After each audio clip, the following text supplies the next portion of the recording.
อืมกรองอะไรอย่างนี้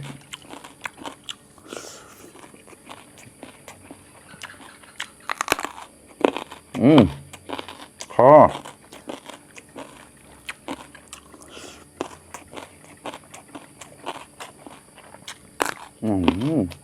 อร่อยมากมังเอ๋ยสมัยฮอร์อ้าวสวัสดีทุกคนครับไก่ไกลมังเราแล้วนะเรื่องเชียร์เปิงปลาโน่งวันน่ะก็รอกแก่เราแต่เยอะหมอโมปะนะอันนับก็รอกแก่เนี่ยน้ำพริกปลาต้มครับยิ่งก็มีเชียร์แต่ก้าวก่อนมันน่ะเราต้องจอบเรื่องเย็นนะก้าวโปรเปล่าออดมาเรื่องมันติดกัวระบุนะมีเชียร์ตีเนี่ยจุดหรือปั๊มหนาวนะเนี่ยมุดทงที่โมกิเลอร์เราต้องเนี่ยปั๊มหนาวเลยนะจุดหรือก็สูญญากาศมุนมวนก็ได้นะมุดทงโมกิเลอร์มุกลำเราโจ๊กแบกิเลอร์ที่แบกลำเปาโจ๊กพวกกิเลอร์พวกเราจำโจ๊กนะรัดปลองตีแซ่จีจากที่มั่งไม่เขาดันนักแต่เรื่องกอระบุนะเนี่ยไปจุดหรือปั๊มหนาวยิ่งก็มีเชียร์ที่ก้าวก่อนมันนะอุจุดหรือก็เบอร์พังขโมยนะกะต่อที่กลึงเชียร์เปิงกับมูจอนุนะมันเอาที่ฮารอกก็ทำไมจ่ายก็อันเอาประติต่อก็ได้เราแต่นะnóจุดวอดสิเนี่ยพอจริงจุดหยิบละจุดละเต้าไม่ได้ใช้กันที่มันก็เล่นจุดหยิบเราเนี่ยกะโหเรานี่ชี้ดูกลัวนะใส่พริกป่นลงไปอีกเราแต่จอดโหเรานี้ไปจุดหลายนะเอาตีแต่จอดเรานะเราอยู่ไหนมันใหญ่เชี่ยข้อมันนะไม่รอยิงเชี่ยเต้าอะไรใหญ่เรื่องก้าวนะเราโน้ไก่นะเปิดปลองก็เต้าอย่างมูเช่าอย่างเงี้ยก็ตีเนี่ยสำหรับเราเป็นเชี่ยที่ไหนมันใหญ่นะออดอันเนี้ยตึงโม่นะเต็มแมงยี่น้ำเต็มร้อนมันก็เรื่องเชี่ยเรานะเราแก่นะก็ได้หุบแซ่บได้หุบอายได้หุบไปเดินเหมือนนะเชี่ยข้อมาข้อเราเลยข้อที่เจ็ดแต่เราแต่เยอะไก่ตอดหนูนะเฉยๆแบบเจ้าเราแต่กลับพวินุ่งพวิกับปอนกลับแต่ที่เชี่ยกันไหนนะการนุกเล่าวิชีที่ผ่านเดินไหลเดินแฉงกับมาตาเราแต่กลับตานุ่งคอเนี่ยอะไรอย่างนะลูกเนียงครับตรองอะไรอย่างนี้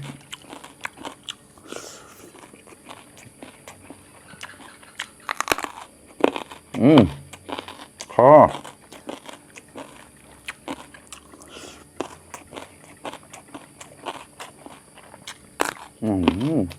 อร่อยมากกล้าแล้วกล้า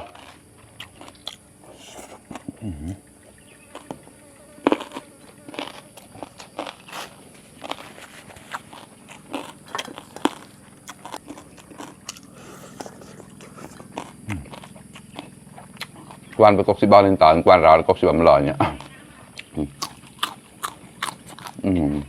บอดครับกรอบมาก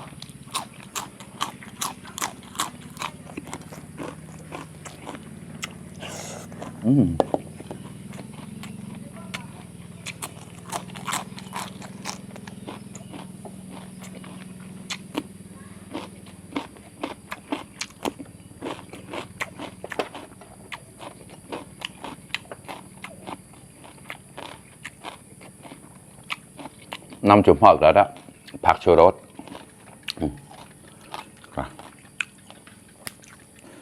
กรองมันอีก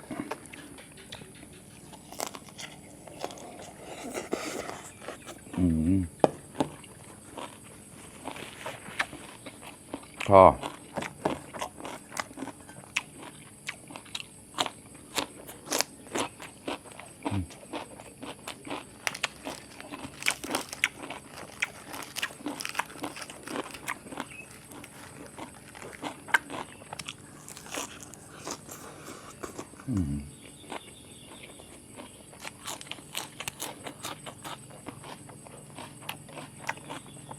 ยังไงก็พลาดลง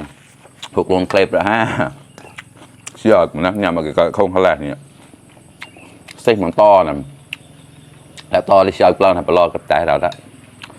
จะต่อได้ดิบเหลาเลยนะแบบแบงเอาวะฮะเนี่ยแล้วละก็ขอเชือกของแขวะก่อนนะทำจิตใจเตะป่าเมย์เดี๋ยวหูไปได้หมดแล้วเอากับอุปชิบเลยนี่สแลกคงแล้วแต่ลองเสียบเลยนี่นะนี่เอาแล้วมาครับ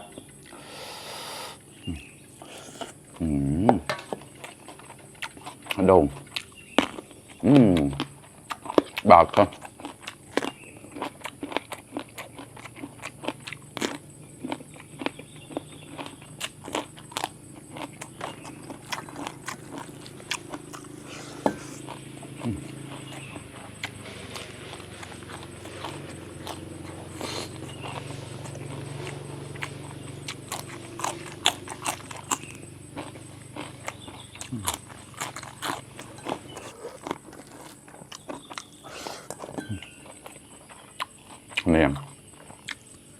คอ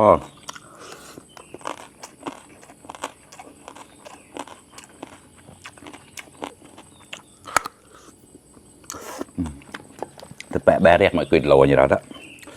ก็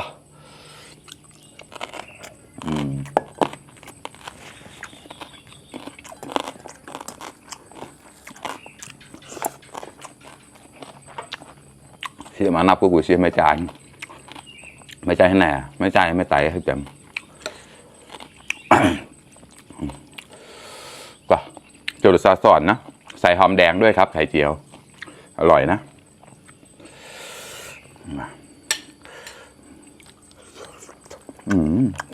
ก็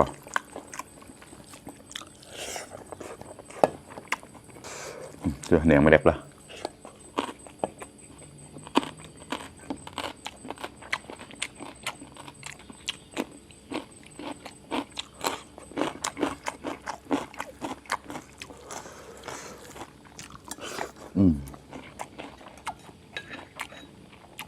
พาสอน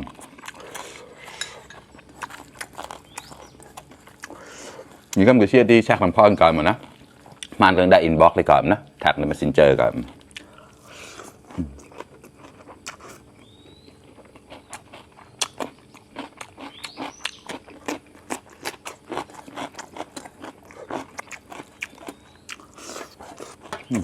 ข้อ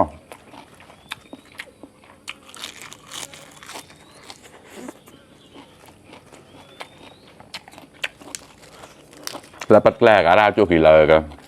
ở cả một lâu xảy ra đó đang cái chia cái xây mà lại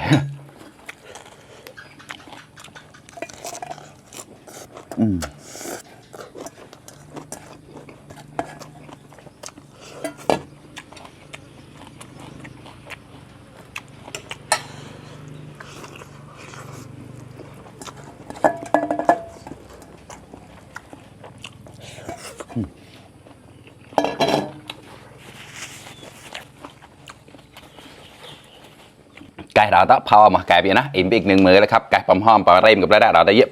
นี่ก็มีเชียร์ทีนะก่อนจำเราmột thùng tí 1 kgเนี่ยนะ1 kg 1 กรัมราโจ๊ก3 kg แบกละเปาโจ๊กพวกกิโลพวกละจำโจ๊กนะปลองกับมาแม่น้องนะ1 kg เลยปลองกับมาแม่น้องเนี่ยนะนี่ก็มีเชียร์ที่แช็กลำพอของเราในรายการมากับบอกได้ว่าแฟนเพจรายการนะต่างกันนกๆแล้ว